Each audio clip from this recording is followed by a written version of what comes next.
وہ اور بیویاں ہوتی ہیں جو ہائے ہائے کرتی ہیں، واہ اللہ کرتی ہیں. یہ میرے نبی کا خاندان ہے، یہ میرے نبی کا خاندان ہے، نبی کا خاندان. میں حوالہ دکھاؤں گا، مجھ سے سنو حوالہ.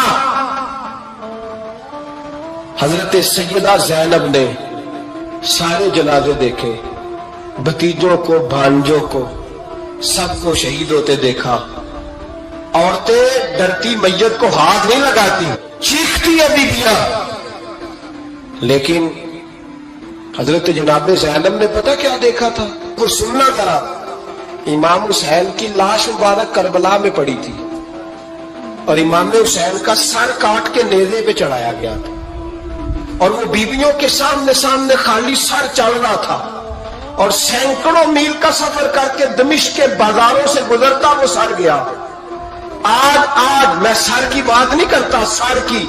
آپ مرد ہیں، جوان ہیں سارے. یہاں کسی کا کٹا ہوا ہاتھ پھینک دیا جائے نا، ہاتھ تو لوگ چیخے مار کے دوڑ جائیں گے. بلکہ ہاتھ تو دور رہا، کسی کی انگلی کاٹ کے یہاں پھینکی جائے تو لوگ چیخے مار کے مرد دوڑ جائیں گے. لیکن کٹا ہوا سر دیکھا، لاشیں دیکھے. یزید کا دربار آیا، بی بی صاحبہ کو نا ایسے عورتوں نے اپنے حالے میں لیا ہے. سیدہ زینب وہاں بیٹھ گئی. تو جب بولا نا یزید دربار میں، کہنے لگا کہ دیکھو اللہ نے عزت والوں کو عزت دی، معاذ اللہ ثم معاذ اللہ. اور میرے مخالفین کا کیا حشر ہوا جب اس نے دیکھے نا، ایک آدمی مجبور ہے، مقہور ہے، اتنا لمبا سفر ہے، غربت ہے، پیاس ہے، بیماری ہے، کیا انداز ہے. جب اس عالم میں یزید کے دربار میں اس نے گستاخی کی امام حسین کی. یہاں لوگ کہتے ہیں کسی کو کچھ نہ کہو، کہ کیوں نہ کچھ کہیں. جو سیدنا امام حسین کے بارے میں بات کرے گا زبانیں کھینچیں گے اس کی، جو صحابہ کے بارے میں بات کرے گا ہم کرنے دیتے ہیں. یہ کیا بات ہوئی؟ گستاخی کرنا، بے ادبی کرنا، یہ کون سا دین ہے؟ یہ تو تم بے ادبی پھیلا رہے ہو. سنو، جب اس نے بے ادبی کی تو سیدہ زینب چپ نہیں رہی، بلکہ حضرت زینب بولی اور کھڑی ہوئی، اور آپ نے تلاوت کی قرآن مجید کی اور آیتیں پڑھی. کہنے لگی وَتُعِزُّ مَن تَشَاءُ وَتُذِلُّ مَن تَشَاءُ بِیَدِکَ الْخَیْرُ. اور آپ فرمانے لگی یزید تو کہتا ہے تیرے مخالفین پسپا ہو گئے، تجھے عزت ملی. آپ فرمانے لگی یہ تیرا دربار ہے نا، یہ تیرا سجا ہوا ہے نا، تیرا اس وقت ڈنڈا چلتا ہے نا. فرمانے لگی چند سال ٹھہر جا، تیرے اوپر لوگ لعنتیں برسائیں گے.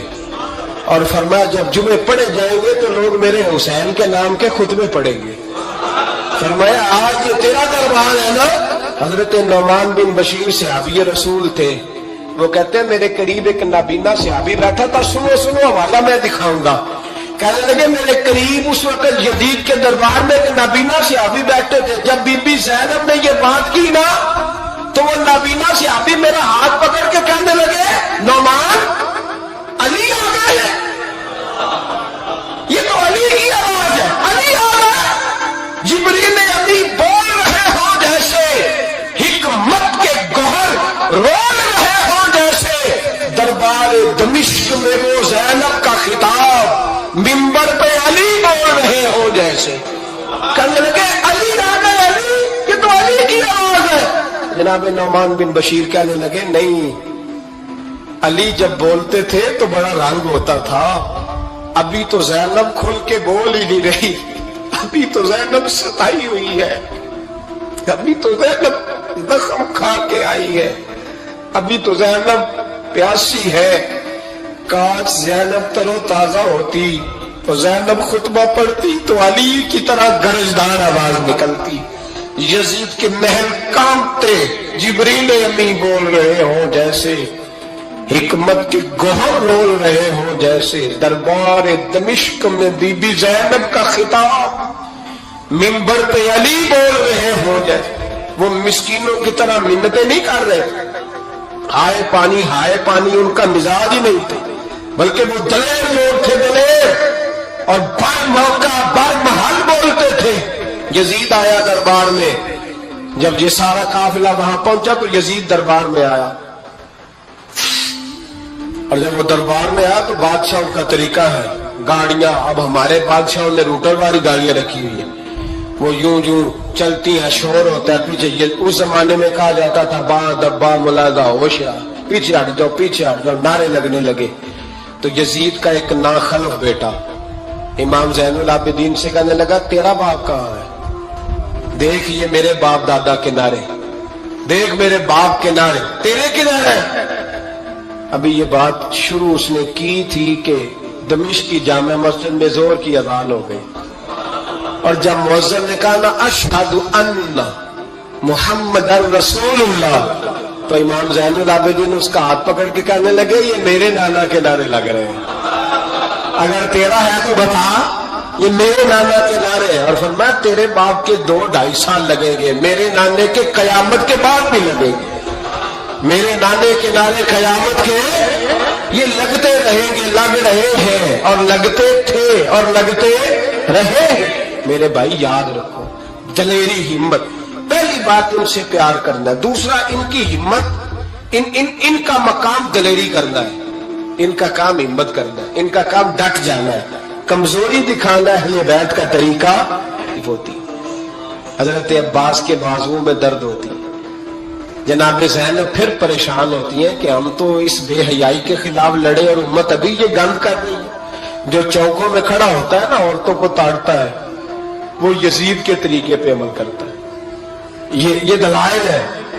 آپ سوچ لیں، اندازہ کر لیں کہ ہم نے کس جماعت میں کھڑے ہونا ہے. اس لیے گند سارا نکالیں. امام حسین کا ایک پیغام آج اپنانا بڑا ضروری ہے. امام حسین نے سر سجدے میں کٹایا اور قرآن کی تلاوت نیزے کی نوک پہ بھی جاری رہی ہے. اس لیے آج کم از کم 10 نفل امام حسین کی سنت سمجھ کے ضرور پڑھیں گے انشاءاللہ. جنہوں نے روزہ رکھا بڑا اچھا کیا ہے، چلو جو نہیں رکھ سکے پھر بھی نفلی ہے، کوئی فرض نہیں. کم از کم 3 دفعہ سورت یاسین کی تلاوت آج ضروری ہے امام حسین کے لیے. کریں گے انشاءاللہ تعالی. اگر وہ نیزے کی نوک پہ پڑھ سکتے ہیں تو آپ ان کی خاطر بھی تو پڑھ ہی سکتے ہیں نا. تو بہت ضروری کام آج نفل پڑھنا ہے، اور بہت ضروری کام آج قرآن پاک کی تلاوت کریں گے انشاءاللہ تعالی.